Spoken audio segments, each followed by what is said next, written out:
Estamos precisamente en el mes del amor, ¿no? Febrero, en donde 14 de febrero es una fecha que muchas parejas, que por todo el mundo se celebra el amor y la amistad, ¿no? Cuando uno piensa en el amor, ¿no? ¿Qué es lo primero que se nos viene a la mente? ¿Cómo vemos precisamente la fuente de todo amor, que es Dios, ¿no? ¿Será que entendemos el amor de Dios? ¿Cómo poder dimensionar el amor de Dios? ¿Y cómo los salmistas veían el amor de Dios? Esta semana vamos a estar estudiando un poquito acerca de esto y creo que se viene un estudio muy interesante, ¿no? Jafet, ¿cómo estás? Estoy bien, gracias al Señor, listo para compartir esta lección tan inspiradora. Cómo comprender la misericordia de Dios en todo su esplendor y cómo los salmistas intentan dibujar imágenes que nos ayuden a entender el gran amor de Dios. Creo que va a ser muy interesante lo que vamos a compartir y aprovecho para decirle a nuestros amigos, recuerden compartir siempre esta lección con todos sus amigos, dejar sus comentarios, ser parte de esta conversación, porque nuestro anhelo es seguir creciendo y llevando el mensaje de las buenas nuevas del Señor a más personas. Tú eres parte de este podcast.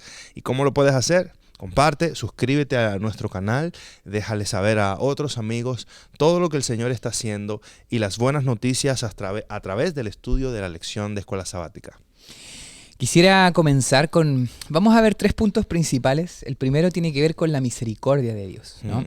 Hay un salmo que es el Salmo 136, que hay una repetición constante, ¿no? Cuando el salmista repite es una forma de utilizar el lenguaje para destacar verdades importantes, ¿no? Y que la repetición, cada vez que tú repites, va generando más sentido y le das otra magnitud a lo que el salmista está expresando. Y es el Salmo 136, ¿no? Este salmo repite en reiteradas ocasiones la expresión porque para siempre es su misericordia. Entonces yo quisiera primero tocar este punto de la misericordia de Dios, ¿no? ¿Cómo podemos entender la misericordia de Dios? ¿Qué es? ¿Cómo se entiende este atributo de Dios? ¿Qué piensas tú? Mira, Rafael? la palabra misericordia en el hebreo significa amor inalterable. Me gusta la versión en inglés como lo dice, unfailing love. Un amor que nunca falla, de la nueva versión viviente. Cuando vemos la misericordia de Dios como el amor de Dios que nunca falla. Hay un escritor, John MacArthur, que dice, la gracia es cuando recibimos lo que no merecemos. Wow. Y la misericordia es cuando no recibimos lo que merecemos. En otras palabras, la misericordia es esa barrera que Dios levanta para que sus juicios y su ira no caiga sobre nosotros. Y Dios nos da una oportunidad más para disfrutar de la vida. Y la gracia es cuando Dios nos otorga lo que no merecemos, su perdón, su benevolencia, todas las cosas buenas, sus bendiciones. Eso es la gracia del Señor. Entonces, por eso es un amor inalterable. En otras palabras, Dios no ha dejado de amarnos, aunque somos imperfectos, aunque somos pecadores. Y a veces las personas dicen, oye, ¿por qué predicas tanto del amor? Eso es culé. Predícame de doctrina, eso es light, eso está por encimita. Pero cuando entendemos realmente la magnitud del amor, y de la gracia y la misericordia de Dios, entonces descubriremos lo profundo que Él es. Entonces, su misericordia está relacionado con la esencia de Dios. Dios es eterno. Por esa razón, su misericordia es eterna. Correcto. Y eso es lo que me impresiona de la misericordia de Dios en los salmos. Y por eso vemos al salmista diciendo, porque su misericordia es para siempre. Yo creo que como seres humanos nos cuesta entender que algo sea para siempre, que algo sea eterno. Sí. Porque estamos acostumbrados a los finales, ¿no? Que todo tiene un punto final, ¿no? Yo no sé si cuando fuiste adolescente o cuando éramos jóvenes, nos enamorábamos, ¿no? Todos crecimos con ese quizás primer amor que sentimos, esa, llamamos en Chile mariposa en el estómago, ¿no? Pero cuando uno mira atrás, uno dice, eso tuvo un final, ¿no? Uno se enamoraba y decía, oye, me voy a casar con esta persona, y al final no era así. Uno era pequeño, recién iba descubriendo, y cuando yo pienso en el amor que yo sentía, por más inocente que fuera, hoy entiendo otra perspectiva del amor, otra dimensión, ¿no? Un amor mucho más de decisión, más maduro en ese sentido. Pero entender el amor de Dios, ¿no? Y que sea para siempre. Porque ya Dios lo decidió en la eternidad. Entonces, como ya Dios decidió en la eternidad tener misericordia y amarnos, todavía esa decisión que sucedió en un punto de la eternidad de Dios sigue afectándonos hoy en día. Y no ha cambiado, porque en esos sentidos vemos que Dios no cambia. Por eso vemos el Salmo 136, los primeros versículos. Sí. Alabad a Dios porque Él es bueno, porque para siempre es su misericordia. Alabad a Dios, al Dios de dioses, porque para siempre es su misericordia. Alabad al Señor de los señores, porque para siempre es su misericordia. En otras palabras, el salmista está diciendo, no hay otro Dios como Jehová. Y solamente Él tiene misericordia para con nosotros. Los creyentes de los ídolos, los creyentes de los falsos dioses en el tiempo bíblico, veían a estas deidades como entes vengadores.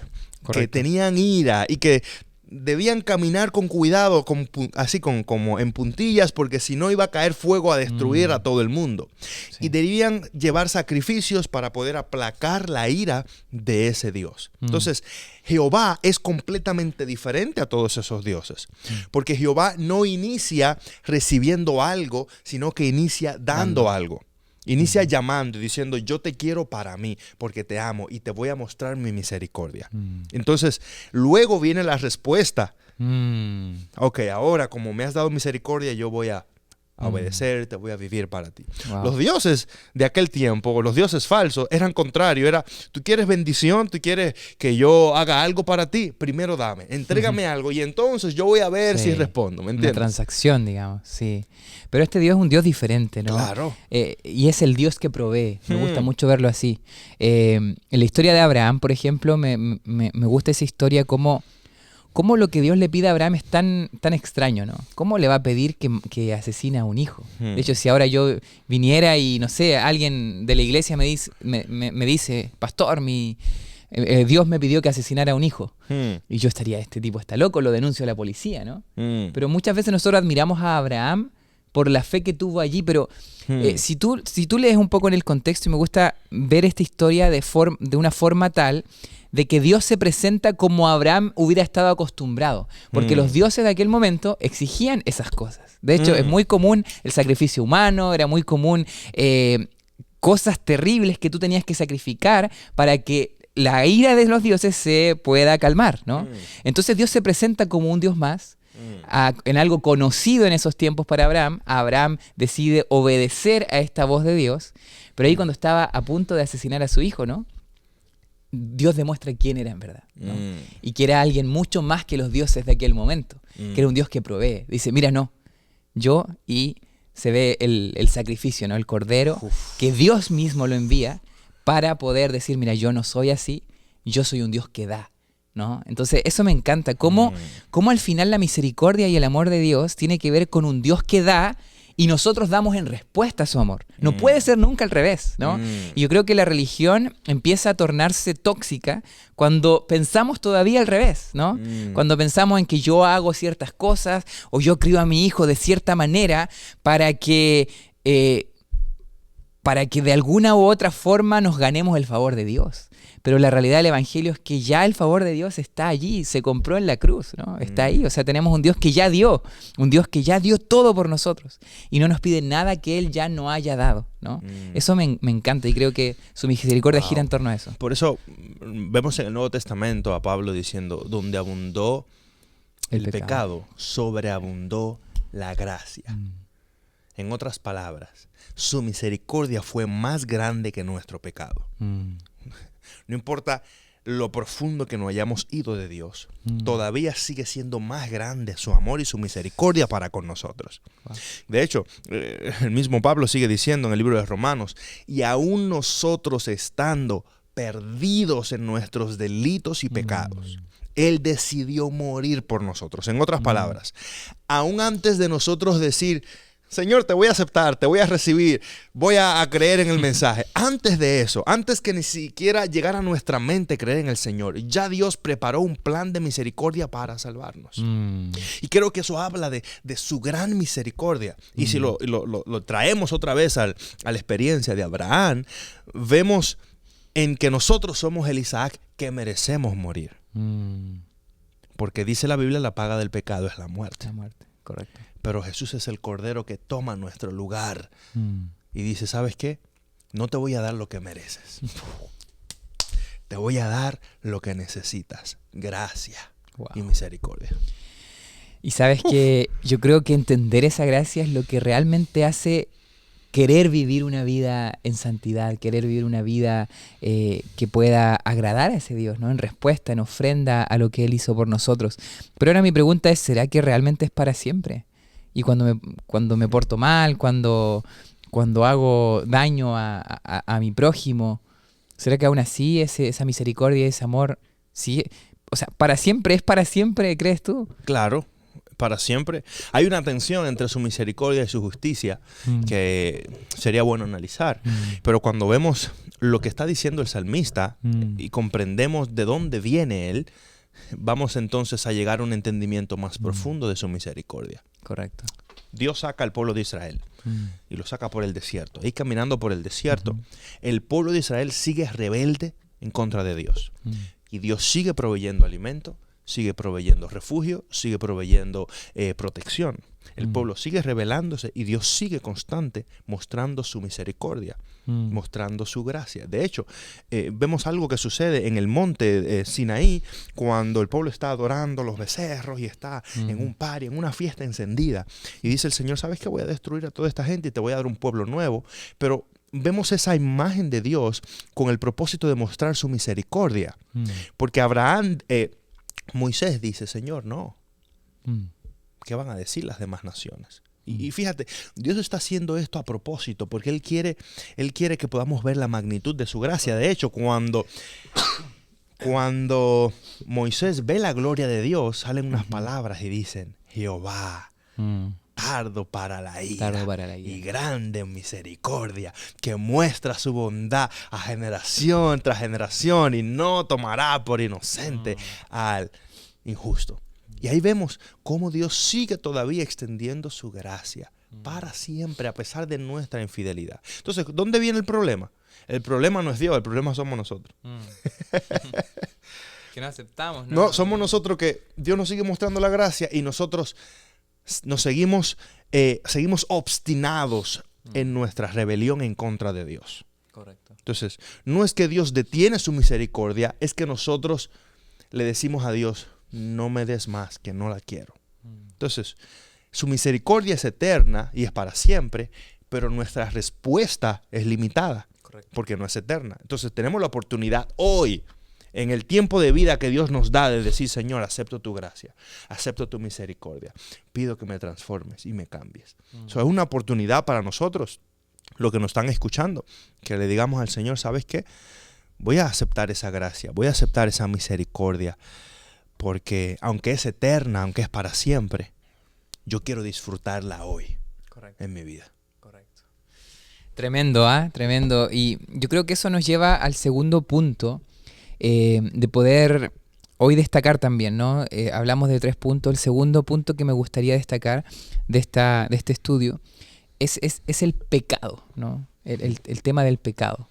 O sea, tenemos un Dios que es lleno y abunda en misericordia y su amor es para siempre. De hecho, cuando tú estabas hablando me recordé una frase que escuché hace un tiempo que decía que Dios es imposible que deje de amarte, ¿no? Algunos piensan, no, con lo que yo hice Dios me dejó de amar. Y esta frase decía, si Dios pudiera dejar de amarte, Él tendría que dejar de existir, ¿no? Porque Dios no solamente es que tiene amor por ti, sino que Él es amor por ti, ¿no? Su esencia es amor, ¿no? Entonces no dudar de que efectivamente su amor es para siempre. Pero ahora, ¿cómo nosotros poder entender esta tensión, ¿no? del pecado? De hecho, David en varios momentos, si tú estudias su historia, te das cuenta que David cometió adulterio, cometió asesinato incluso, y con todo lo que él vivió en su vida, cómo él veía ese amor de Dios, pero también la misericordia que estaba, ¿no?, allí también dispuesta a poder abrazarlo. ¿Cómo podemos entender esto, ¿no? Especialmente con el Salmo 130 y cómo es que ese amor eterno puede estar también, después de ver el pecado que abunda en nosotros, aún así amarnos. ¿Qué piensas tú? La misericordia de Dios se activa en mi vida a través del arrepentimiento. Cuando yo reconozco mi quebranto. Entonces, vemos un ejemplo a David que pecó de una manera muy fea, muy horrible. Y en su pecado, ¿qué decidió hacer David? Decidió ir donde Dios y decir, Señor, ¿sabes qué? Me arrepiento, ¿sabes? Clamo a ti para que tú vengas y me limpies. Salmo 51, del 1 al 5, dice, ten piedad de mí, oh Dios, conforme a tu misericordia, conforme a la multitud de tus piedades, borra mis rebeliones. Fíjate, ¿por qué el salmista usa esta palabra rebelión? Porque en el contexto de los sacrificios no había ofrenda para la rebelión. La paga de la rebelión era la muerte. Correcto. Ejemplo, si tú mentías, si te robaste algo, que llevabas un corderito, había perdón, había gracia. Pero si tú cometías adulterio, ejemplo, o si tú pecabas contra Dios directamente en blasfemia, lo que te tocaba era que te cortaran la cabeza. Entonces, el salmista reconoce esta realidad y entiende que no podía ir él donde el sacerdote y decir, mira, ahí traje mi ovejita para que, mira, que cometí adulterio, me metí con fulana, asesiné a alguien para que me perdones. Claro. Era literalmente, te vamos a cortar la cabeza. Por eso él dice, borra mis rebeliones. No hay chance. Yo merezco morir. Pero solamente tú me puedes otorgar lo que yo no merezco, la misericordia. Lávame más y más de mi maldad. Límpiame, dice el texto, de mi pecado. Porque yo reconozco, aquí viene la parte, yo reconozco mi rebelión y mi pecado está siempre delante de ti. Contra ti he pecado y he hecho lo malo delante de tus ojos, para que sean reconocidos justo en tu palabra y tenido por pura o por puro tu juicio. Y aquí viene la parte linda. Dios es perfectamente justo, así como también es perfectamente misericordioso. Pero esta obra en David, este perdón, esta limpieza se activa cuando yo me arrepiento. Reconozco, ¿no? Yo reconozco, Señor, mira, si tú me das muerte merezco, pero ten piedad de mí. Wow. Exactamente. Sabes que esto de reconocer creo que nos cuesta bastante, ¿no?, como seres humanos. De hecho, esto está cuando uno es pequeño también. Cuando uno es niño le costaba, muchas veces se equivocaba, ¿no?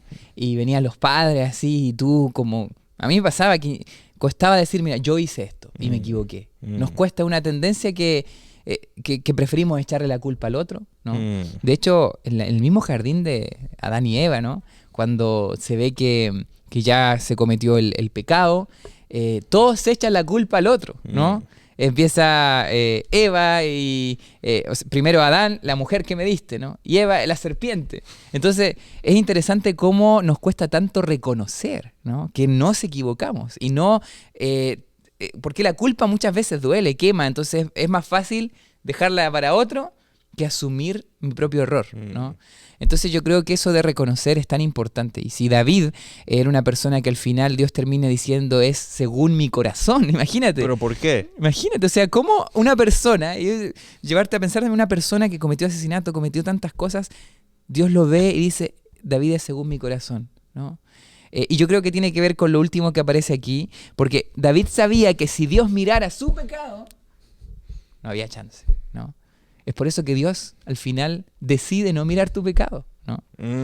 Y eso es tremendo. O sea, mira, aquí el Salmo 133 dice, Señor, si miraras los pecados, ¿quién podría subsistir? Wow. ¿Quién? Wow, ¿Quién podría subsistir? Eso está Entonces poderoso. Dios decide... Por eso me encanta cuando Martín Lutero dice, ¿no?, que me vi a mí y vi imposible salvarme, pero vi a Jesús y vi imposible perderme, ¿no?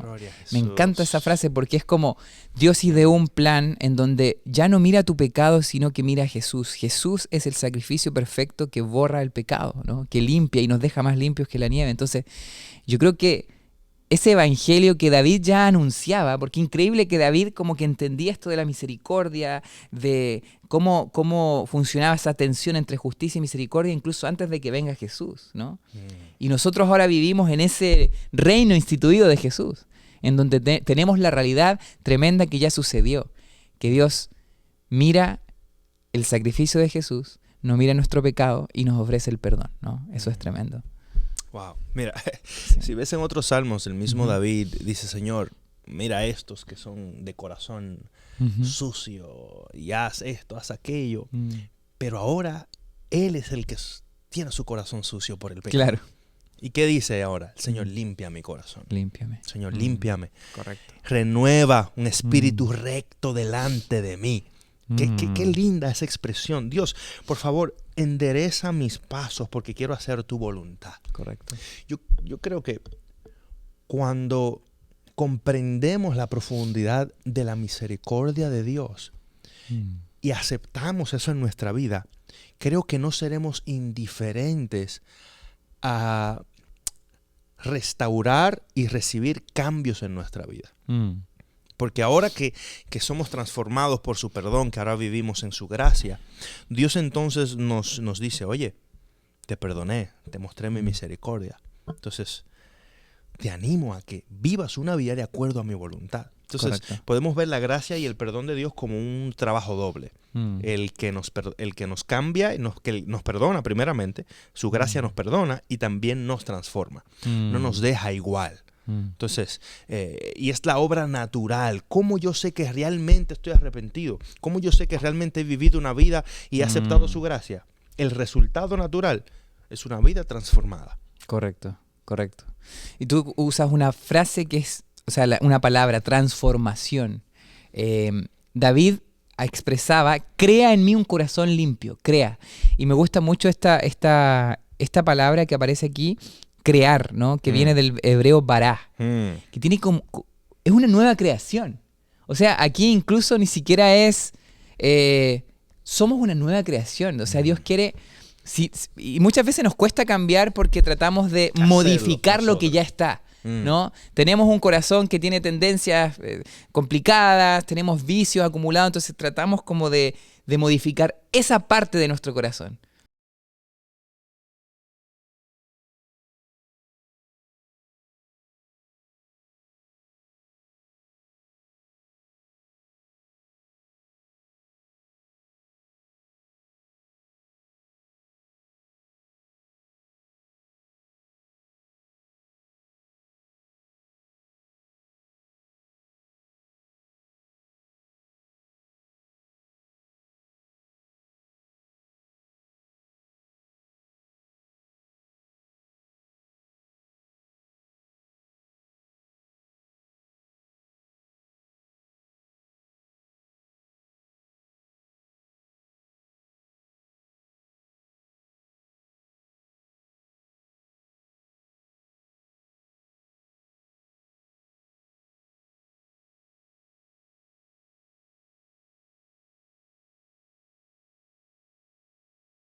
Extraordinaria obra de Dios. Y al final debemos todo filtrarlo a través de Jesús. Porque en Jesús todas las verdades del Antiguo Testamento cobran sentido. Correcto, correcto. ¿Entiendes? Sí, Ahora, sí, porque Él es el Cordero, Él es el mejor templo, Él es el sacrificio perfecto, Él es el que nos restaura y nos limpia, Él es nuestro juez, Él es quien nos da misericordia, Él es nuestro rey, Él es nuestro sacerdote. Ahora todo lo miramos a través de Cristo y ahora cobra sentido. Correcto. El Rey de Reyes muere en la cruz por los que no merecemos su perdón, para que entonces formemos parte de su reino. Correcto. por la misericordia. Eso está increíble, eso está increíble. Entonces, ¿cuál debe ser nuestra respuesta?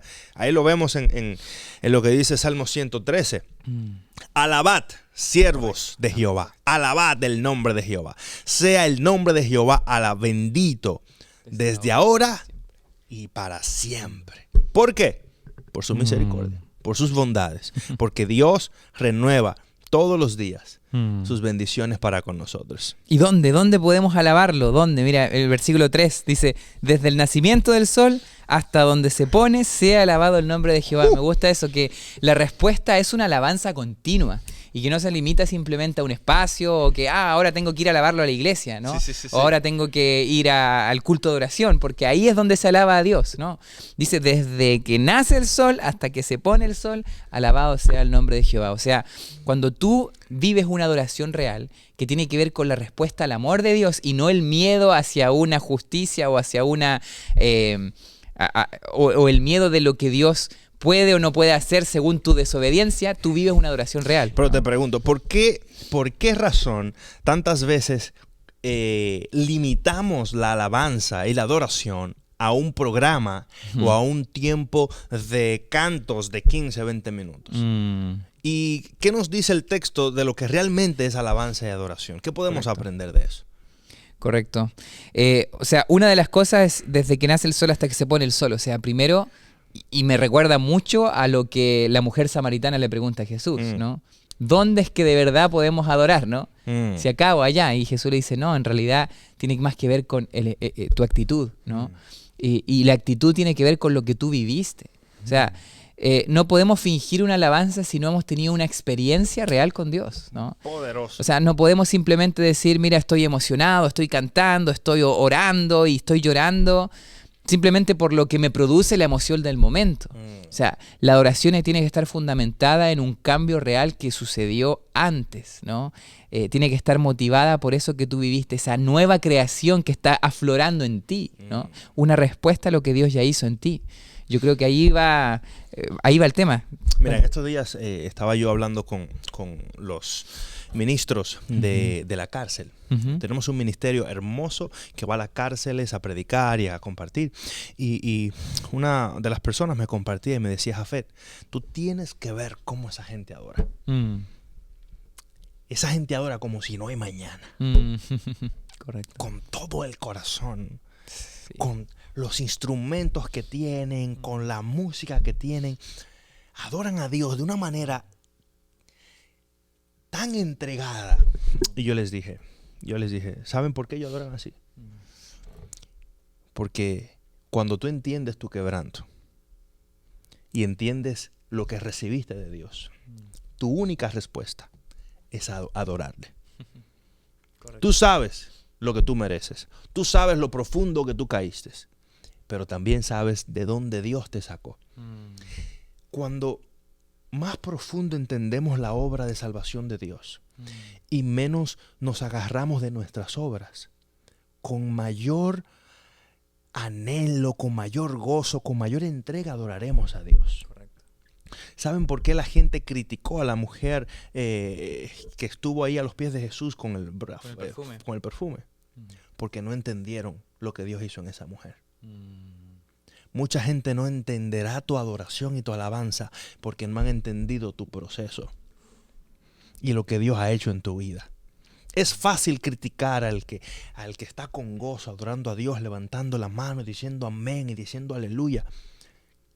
Pero solamente cuando nos sentamos con esa persona y entendemos su historia, comprenderemos que lo único que puede hacer ese señor o esa señora, que lo único que puede hacer ese preso es entregarle su adoración completa al Señor porque ha sido salvo por gracia, porque merecía estar muerto, merecía no tener vida, merecía estar en el hospital todavía entubado, merecía recibir la cadena perpetua, pero Dios le entregó gracia.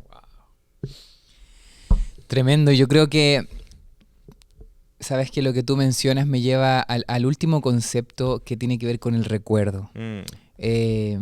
Si tú viviste esta experiencia, quizás le estamos hablando a personas que vivieron esta experiencia hace mucho tiempo. Quizás ya con las pruebas de la vida o O como se ve en la misma parábola del sembrador, ¿no? Los espinos crecieron. Eso que en algún momento afloró en tu vida, los espinos, las preocupaciones, incluso el engaño de las riquezas, dice esa parábola, ahogaron lo que un día creció, ¿no? Entonces, la última parte, y específicamente el Salmo 103, nos invita a recordar. Nos invita a recordar que Dios ya hizo lo necesario para que tú puedas alabarlo de todo corazón. Y creo que tenemos que hoy tener una intención al recordar.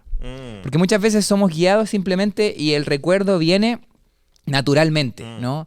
Y muchas veces, ya que viene naturalmente, recordamos nuestros errores, recordamos culpas o incluso recordamos con una falsa ilusión de tiempos que parecían perfectos cuando no lo eran. Entonces, el salmista está diciéndome aquí que podamos nosotros recordar, pero recordar con intención. Recordar cómo un día creció esa semilla en mí, creció ese fruto en mí. Quizás hoy puede estar ahogado por espinos, pero yo al recordar puedo decir, mira, ahí está la fuente de mi alabanza y hoy en día Dios sigue vivo y puede seguir haciendo maravillas en mí. Mira cómo el salmista lo dice. Bendice alma mía a Jehová. Salmo 103, del 1 en adelante. Bendiga mi ser su santo nombre. Bendice alma mía a Jehová y no olvides ninguno de sus beneficios. Mira cómo el salmista está escribiendo. El salmista le está hablando a su ser interior. Y le está diciendo, alma mía, no te olvides de bendecir a Dios. ¿Cuándo fue la última vez que tú le hablaste a tu ser interior y le dijiste, deja de creer esas mentiras y comienza a creer las bendiciones de Dios y empieza a bendecir a Dios? Correcto. Porque todos nosotros tenemos ese diálogo interior que nos culpa, que nos condena, que nos dice no somos suficientes, no somos amados, que a veces somos tan duros con nosotros mismos. Ay, qué bruto soy, o qué malo soy. Mira, y comenzamos a usar estas palabras para maldecir nuestra propia vida. Correcto. Pero aquí vemos al salmista diciendo, alma mía, bendice al Señor. Esta palabra, bendecir al Señor, no es que podamos darle algo a Dios porque le falte algo. Claro. Dios está falto de adoración. Correcto. Tú sabes, hoy le faltó una dosis de alabanza, ¿no? ¿Sabes? Dios no es más grande porque lo adores. ¿Sabes? Dios no crece más porque tú cantes más alabanzas. Dios no cambia. Pero en la alabanza, al bendecir a Dios, nosotros somos bendecidos. Al final es su gloria la que nos transforma a nosotros. Y por eso el salmista le dice, no te olvides de bendecir a Dios en todo tiempo. Wow. Yo creo que podemos terminar con ese pensamiento, Jafet. Gracias por mencionarlo. Él es quien perdona todas tus inequidades, ¿no? El que sana todas tus violencias. Y le está hablando a su alma. O sea, Él perdona lo que tú cometiste. O sea, mira, bendice a Jehová porque Él te perdonó, ¿no? Cuando tu alma te está diciendo, te está aflorando la culpa y está aflorando el dolor, bueno, recuerda tú y dile, alma mía, ¿por qué te abates? ¿No? Bendice a Jehová tu Dios.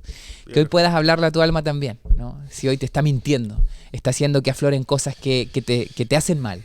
¿Por qué no con este salmo? Léelo ahora en tu casa, léelo completo, el Salmo 103. Y déjanos en los comentarios qué es lo que Dios te comunica a través de este salmo. Nos vemos. Bendiciones. Dios te bendiga. Que Dios te bendiga.